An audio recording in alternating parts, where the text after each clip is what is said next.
Hello, dear students. Welcome to your school's YouTube channel, Jesus and Mary Academy. This is Japur, your economics teacher. In this video lecture class, I am going to explain some topics of the chapter Demand and Law of Demand, like Law of Demand, assumptions of the Law of Demand, exceptions to the Law of Demand, change in demand, and change in quantity demanded.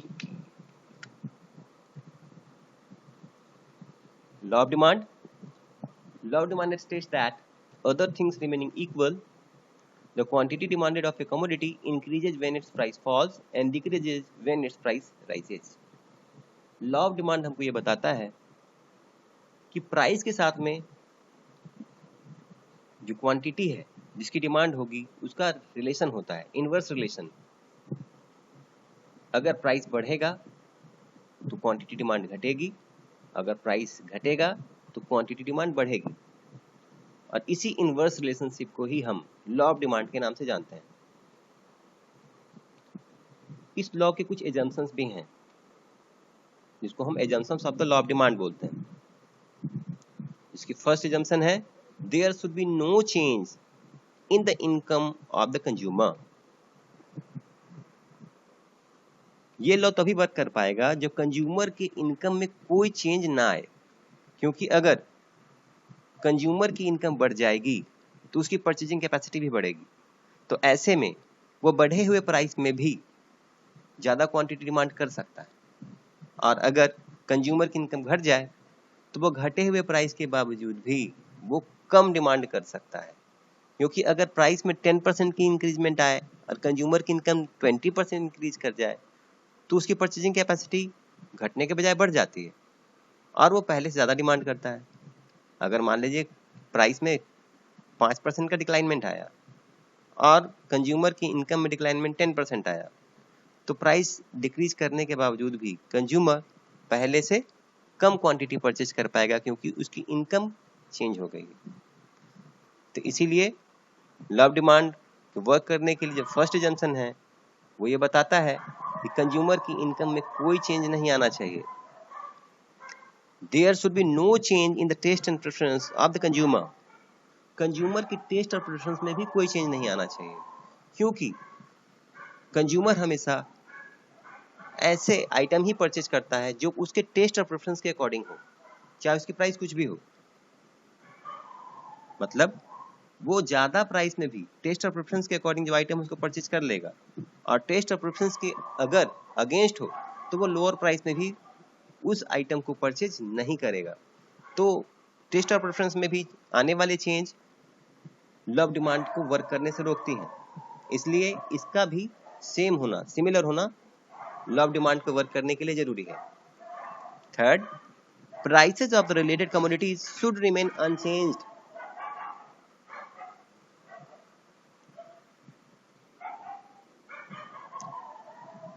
Prices of the related commodities should remain unchanged.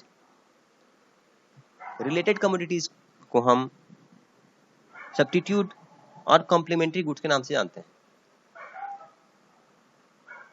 Complementary goods या substitute goods के price में आने वाले change भी किसी भी commodity के ऊपर इफेक्ट डालता है और उसके डिमांड पर इफेक्ट, डिमांड को कम या ज्यादा कर देता है। तो सिमिलर प्राइस में भी उसकी डिमांड घट भी सकती है और बढ़ भी सकती है। इस इफेक्ट को समझने के लिए हम एक एग्जांपल यूज करते हैं।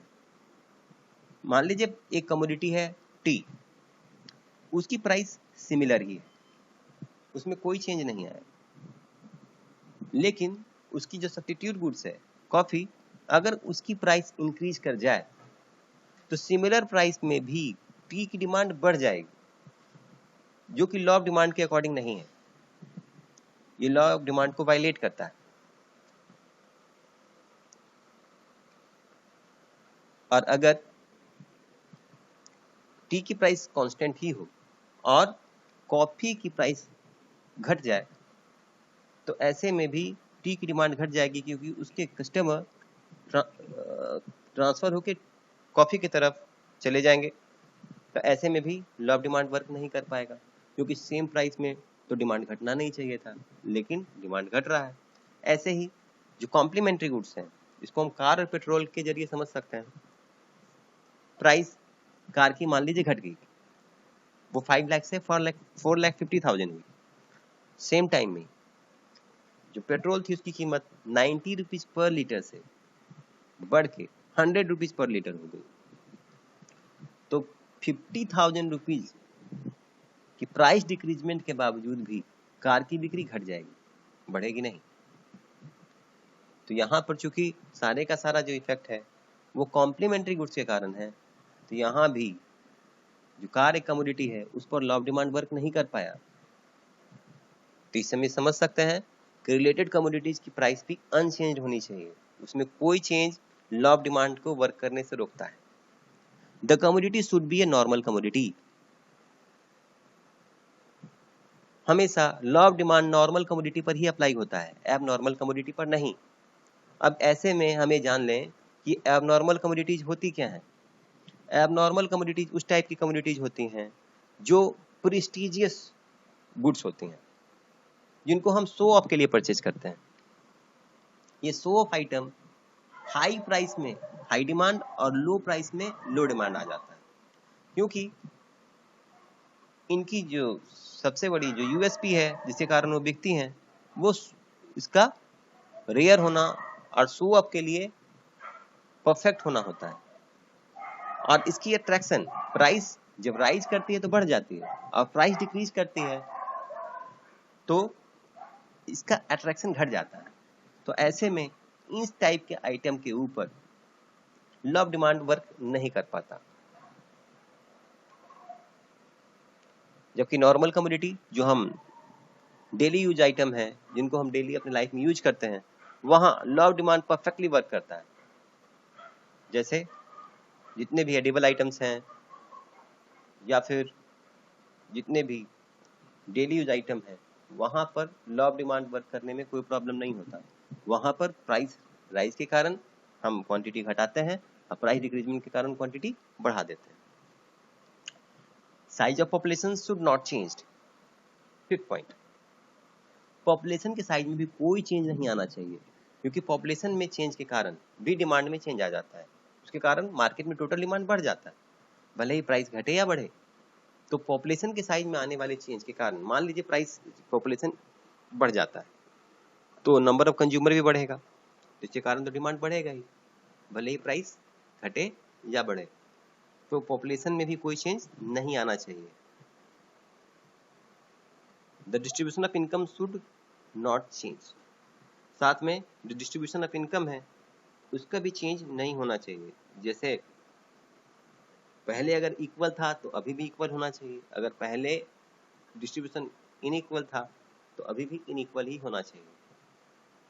क्योंकि इक्वल डिमांड इक्वल डिस्ट्रीब्यूशन की सिचुएशन में डिमांड ज्यादा और इनइक्वल डिस्ट्रीब्यूशन के कंडीशन में डिमांड कम आता है। तो इसमें आने वाले चेंज के कारण भी डिमांड में चेंज आ सकता है और लॉ ऑफ डिमांड वर्क करने में प्रॉब्लम आ सकता है। There is no expectation of change in prices in future. किसी भी कंज्यूमर को ये एक्सपेक्टेशन नहीं होनी चाहिए कि फ्यूचर टाइम में कोई इंक्रीजमेंट या डिक्रीजमेंट होने वाला है। अगर वो इस तरह का एक्सपेक्टेशन करके बैठ जाए तो लॉ ऑफ डिमांड वर्क नहीं करेगा, क्योंकि लॉ ऑफ डिमांड को बताता है कि प्राइस में डिक्रीजमेंट आएगी तो डिमांड बढ़ेगी। लेकिन अगर वही कंज्यूमर ये एक्सपेक्ट करके बैठा रहे कि आने वाले नियर फ्यूचर में एक बहुत बड़ा डिक्लाइनमेंट आने वाला है प्राइस में, तो अभी छोटी मोटी डिक्लाइनमेंट के कारण वो अपने डिमांड को बहुत नहीं बढ़ाएगा, बल्कि वो वेट करेगा उस टाइम तक जब तक उसकी एक्सपेक्टेशन के अकॉर्डिंग प्राइस में चेंज ना आ जाए। फॉर एग्जांपल, प्राइस में अभी चेंज आया 10% का डिक्रीजमेंट, तो डिमांड बढ़नी चाहिए। लेकिन अगर कंज्यूमर एक्सपेक्ट करके बैठा है कि आने वाले नियर फ्यूचर में ये जो प्राइस है जो अभी 10% गिरा है वो 25% तक 30% तक गिर सकता है, तो फिर वो 10% का जो डिक्लाइनमेंट है उसको अट्रैक्ट नहीं करेगा, क्योंकि वो वेट करेगा 25% या 30% के डिक्लाइनमेंट का, और ऐसे में घटे हुए प्राइस के बावजूद भी डिमांड नहीं बढ़ पाएगा और यहाँ पर लॉ ऑफ डिमांड वर्क नहीं कर पाएगा। इसीलिए फ्यूचर में किसी भी तरह का प्राइस में कोई चेंज से रिलेटेड एक्सपेक्टेशन नहीं होनी चाहिए, न प्राइस इंक्रीज से रिलेटेड न प्राइस डिक्रीज से related. Exceptions to the law of demand. Next topic. First point is giffen goods. Giffen goods उस टाइप के आइटम को बोलते हैं जो इंफीरियर क्वालिटी गुड्स होती हैं, और इंफीरियर क्वालिटी गुड्स के ऊपर लॉ ऑफ डिमांड वर्क नहीं करता, क्योंकि जो इंफीरियर क्वालिटी गुड्स होती हैं उनके परचेजर हमेशा पुअर पीपल होते हैं और उनकी परचेजिंग कैपेसिटी लिमिटेड होती है, और वो इंफीरियर गुड्स केवल और केवल मजबूरी में खरीदते हैं। अगर सुपीरियर क्वालिटी गुड्स और इंफीरियर क्वालिटी गुड्स इन दोनों के प्राइस में डिक्रीजमेंट हो जाए अगर, तो ऐसे कंडीशन में ये जो पुअर पीपल हैं एज ए कंज्यूमर, वो इंफीरियर क्वालिटी गुड्स को छोड़ करके सुपीरियर क्वालिटी गुड्स परचेज करना शुरू कर देते हैं, और ऐसे में जो गिफन गुड्स हैं, जो इंफीरियर गुड्स, इनकी प्राइस में डिक्लाइनमेंट उनकी डिमांड को खत्म कर देती है। अगर एग्जाम्पल के जरिए समझें हम तो इसको समझ सकते हैं कि दो टाइप के फूड ग्रेन है। एक फूड ग्रेन जो है वो सुपीरियर क्वालिटी का है और दूसरा फूड ग्रेन जो है इंफीरियर क्वालिटी का है। फॉर एग्जाम्पल व्हीट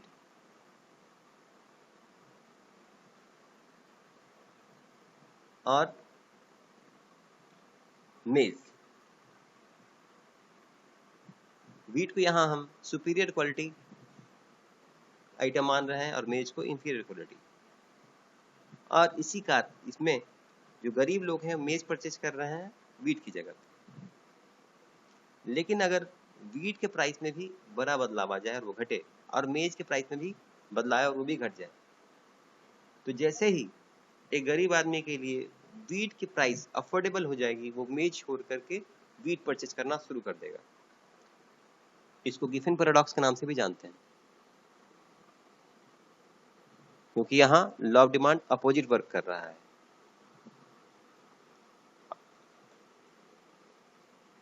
इसीलिए इसको हम लोग बोल सकते हैं यहाँ ये लॉ ऑफ डिमांड को बिल्कुल फॉलो नहीं कर रहा बल्कि अपोजिट फॉलो कर रहा है। इसीलिए इसको हम exceptions to the law of demand के नाम से भी जान सकते हैं। Articles of snob appeal. Second point, articles of snob appeal means prestigious goods. यहाँ आर्टिकल्स ऑफ स्नोब अपील को हम प्रेस्टिजियस गुड्स के नाम से भी जान सकते हैं।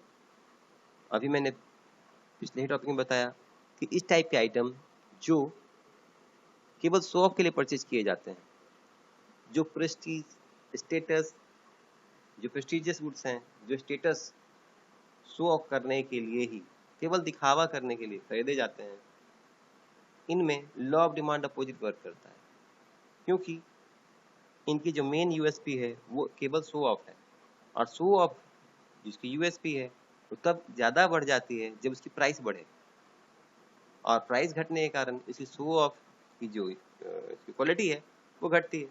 तो ऐसे में इस टाइप के आइटम हाई प्राइस में ज़्यादा डिमांडेड रहते हैं और लो प्राइस में कम डिमांडेड रहते हैं, क्योंकि इस टाइप के आइटम के परचेजर हमेशा रिच क्लास होता है, और रिच क्लास हमेशा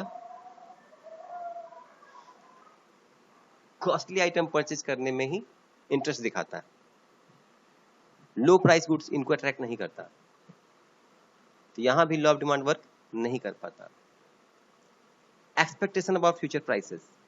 अगर फ्यूचर को लेकर के अगर कंज्यूमर प्रिडिक्ट कर रहा है और ये प्रिडिक्शन उसको किसी बड़े चेंज की तरफ अगर कहीं इंडिकेट कर रहा हो, तो ऐसे में लॉ ऑफ डिमांड वर्क नहीं करता, क्योंकि अगर कंज्यूमर फ्यूचर में कोई बड़ा चेंज एक्सपेक्ट कर रहा है, फॉर एग्जांपल अगर प्राइस अभी घट रहा है और बड़ा, अगर उसको ऐसा लग रहा है कि नियर फ्यूचर में एक बहुत बड़ा डिक्लाइनमेंट आने वाला है, तो घटे हुए प्राइस में भी वो ज़्यादा डिमांड नहीं करेगा, लॉ ऑफ डिमांड यहाँ वर्क नहीं कर पाएगा। वैसे ही अगर प्राइस राइज कर रहा है किसी आइटम का और कंज्यूमर ये एक्सपेक्ट कर रहा है कि नियर फ्यूचर में वो और भी ज़्यादा महंगा होने वाला है, तो बढ़े हुए प्राइस में भी वो प्रेजेंट टाइम में ज़्यादा डिमांड करना शुरू कर देगा, जो लॉ ऑफ डिमांड के अकॉर्डिंग तो नहीं है। इसलिए इसको भी हम exceptions to the law of demand ही मानेंगे। Fourth, emergencies. इमरजेंसी सिचुएशन उस सिचुएशन को बोलते हैं जब किसी तरह का कोई बड़ा क्राइसिस आ जाए। वो क्राइसिस फ्लड हो सकता है, ड्राउट हो सकता है, या फिर लॉ एंड ऑर्डर सिचुएशन में आने वाले प्रॉब्लम हो सकते हैं। ऐसे में जो हाउस होल्ड है वो अपने डेली यूज आइटम से रिलेटेड स्टॉक है उसको बढ़ाना चाहता है और वो किसी भी प्राइस में इसको परचेज करने तैयार हो जाता है।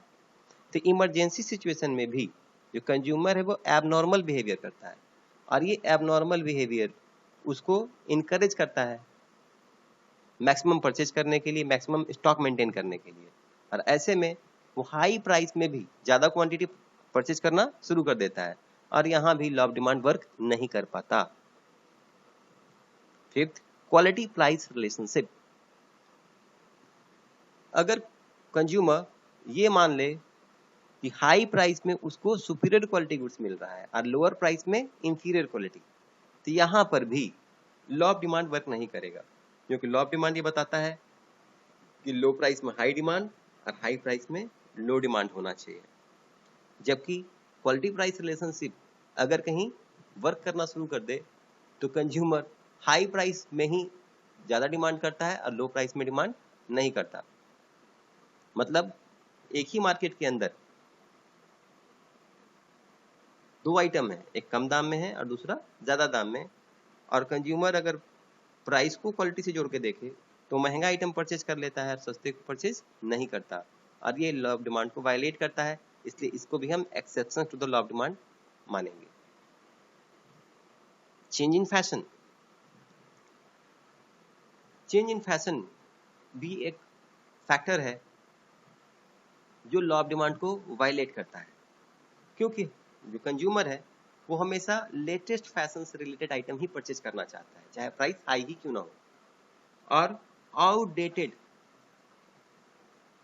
फैशन से रिलेटेड आइटम को वो लोअर प्राइस में भी परचेज नहीं करता। फॉर एग्जाम्पल, रेडीमेड गारमेंट,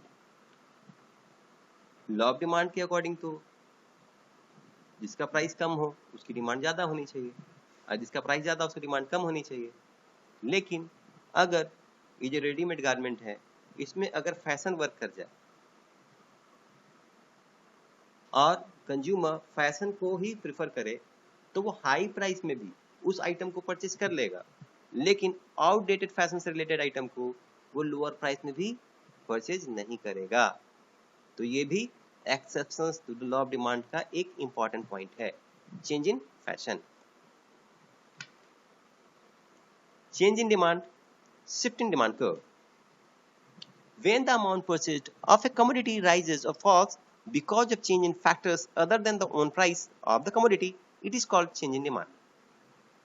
अगर जो क्वांटिटी कंज्यूमर डिमांड कर रहा है उसमें आने वाला कोई चेंज प्राइस के कारण नहीं बल्कि किसी दूसरे फैक्टर के कारण आ रहा हो तो इसको हम चेंज इन डिमांड बोलते हैं।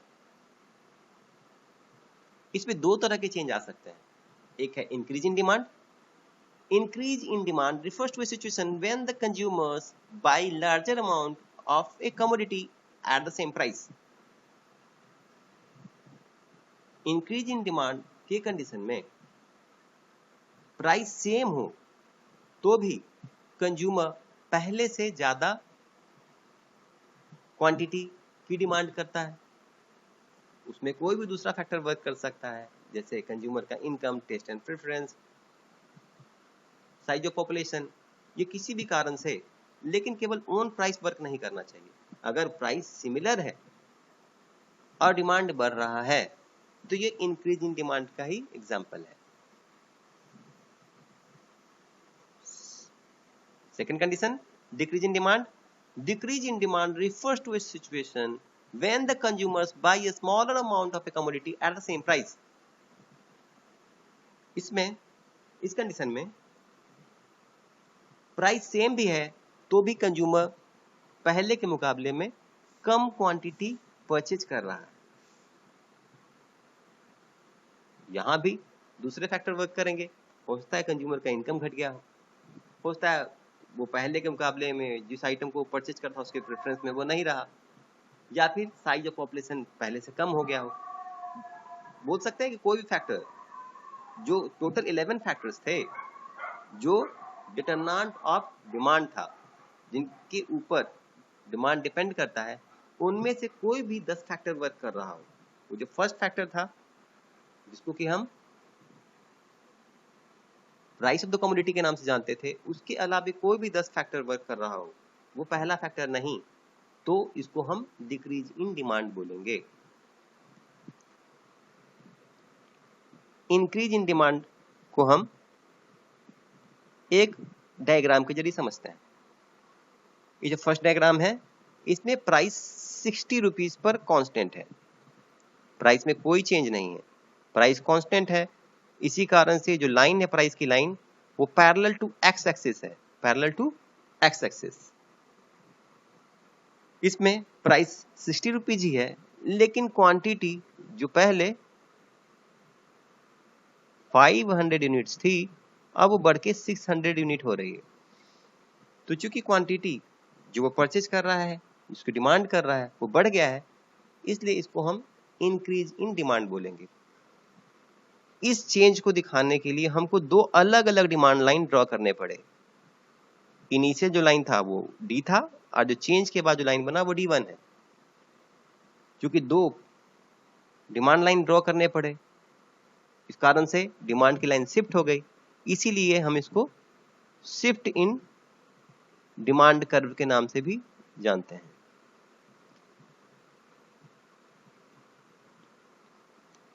सेकेंड डायग्राम जो दिखा रहा है डिक्रीज इन डिमांड.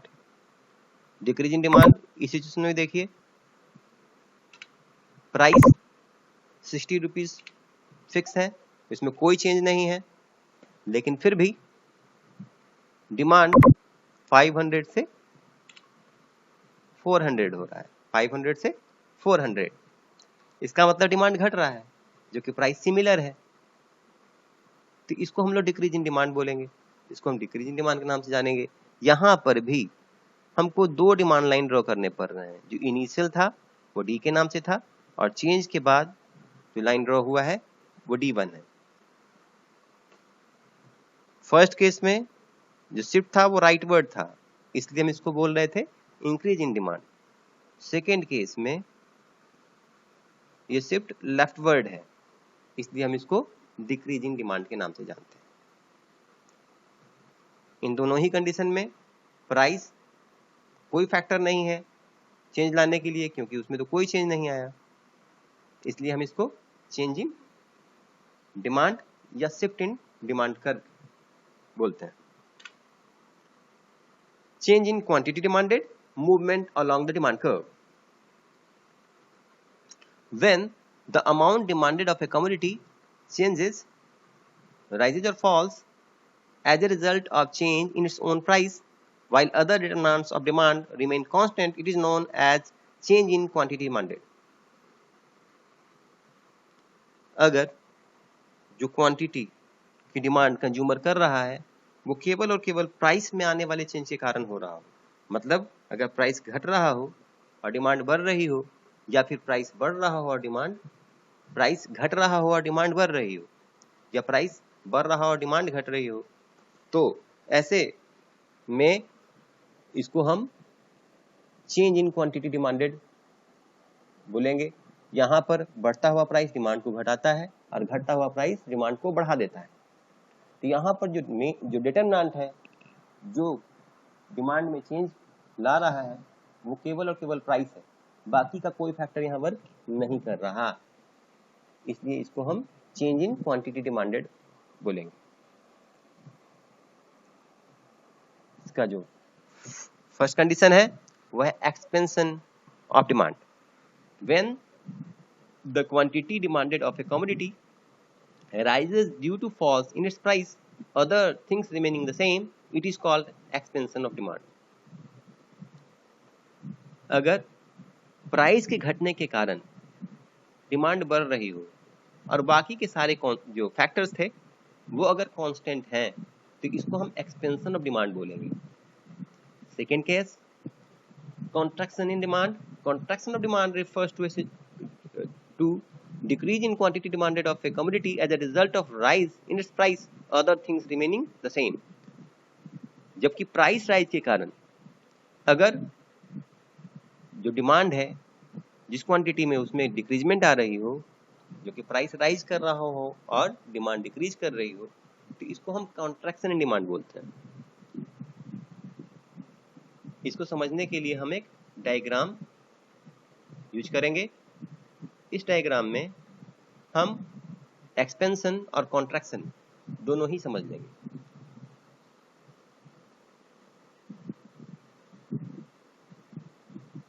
इस डायग्राम में ये इनिशियल प्राइस का पॉइंट है और ये इनिशियल क्वांटिटी का पॉइंट है।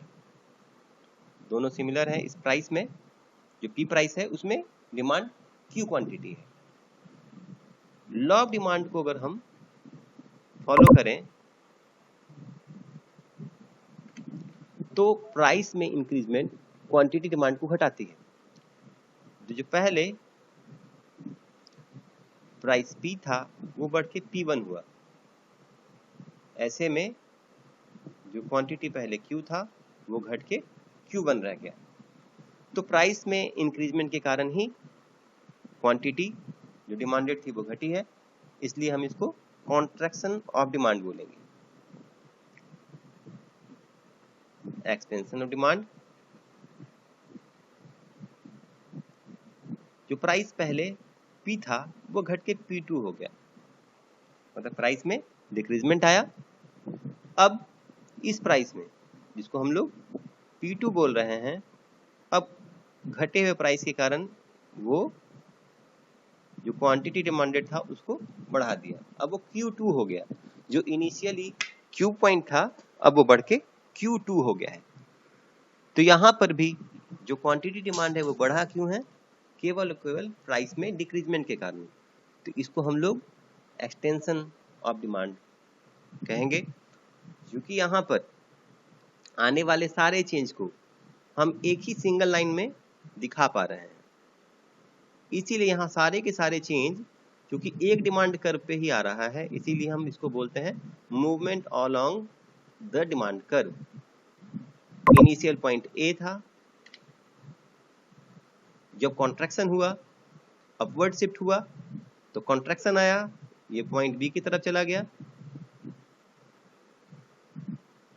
और जब डीडी लाइन में जब ये डाउनवर्ड शिफ्ट हुआ और सी की तरफ मूव किया तो इसको हम लोग बोलेंगे एक्सटेंशन ऑफ डिमांड, क्योंकि डिमांड बढ़ रहा है।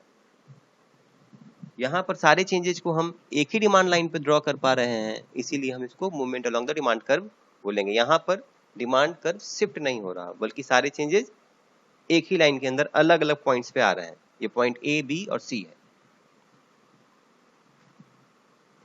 Difference between expansion in demand and increase in demand. Expansion in demand,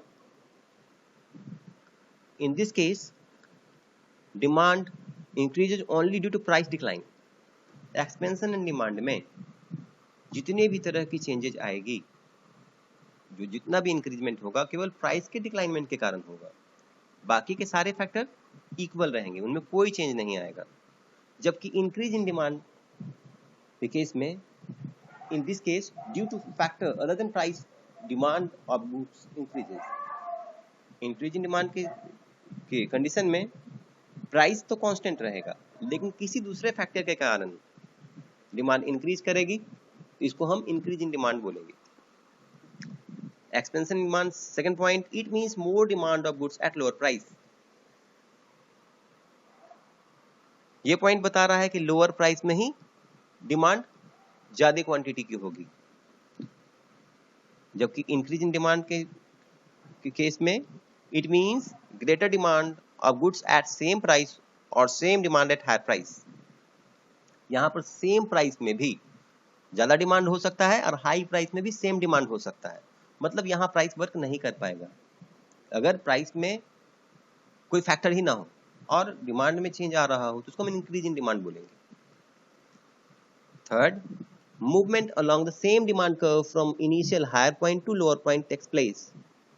Expansion in demand में आने वाले चेंज को हम एक सिमिलर डिमांड कर्व के अंदर, जो मैंने पहले ही दिखाया है, ये हम दिखा सकते हैं। जब ये डाउनवर्ड शिफ्ट होके ए से सी की तरफ आया तो इसको हम लोग बोलेंगे इंक्रीज इन, इसको हम बोलेंगे expansion in demand.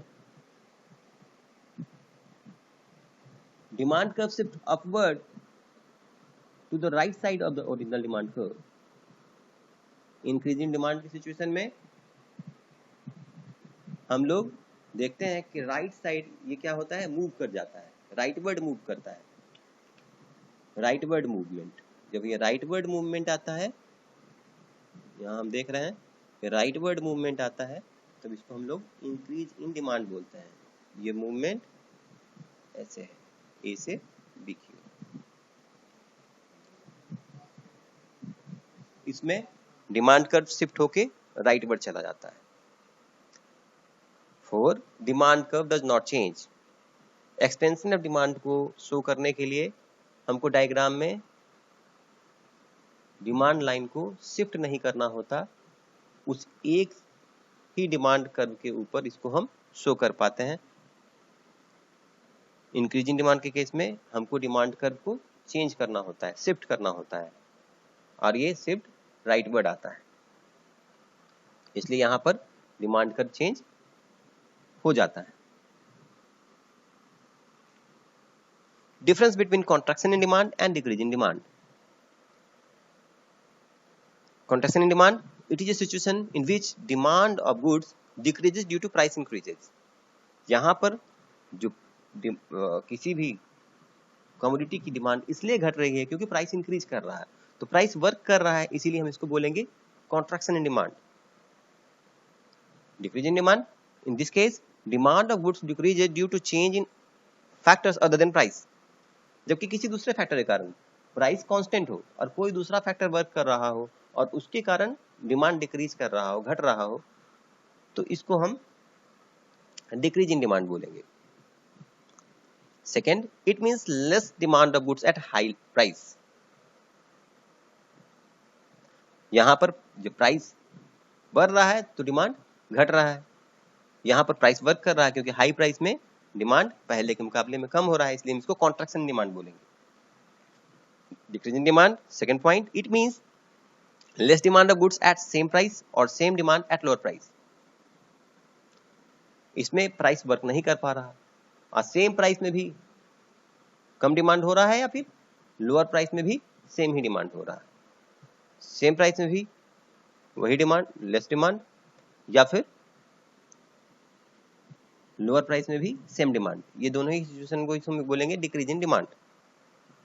Third point, contraction in demand, movement along the same demand curve from lower to upper point। Contraction in demand को दिखाने के लिए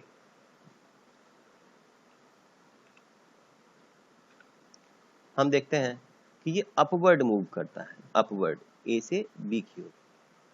जब ए से बी की ओर जाता है तो हम देखते हैं जो ए पॉइंट था जिससे बी की तरफ गया तो वो क्वांटिटी थी वो क्यू से घट के Q1 रह गई, इसको हम कॉन्ट्रैक्शन इन डिमांड बोलते हैं। Demand curve shift downward to left side of a original demand curve.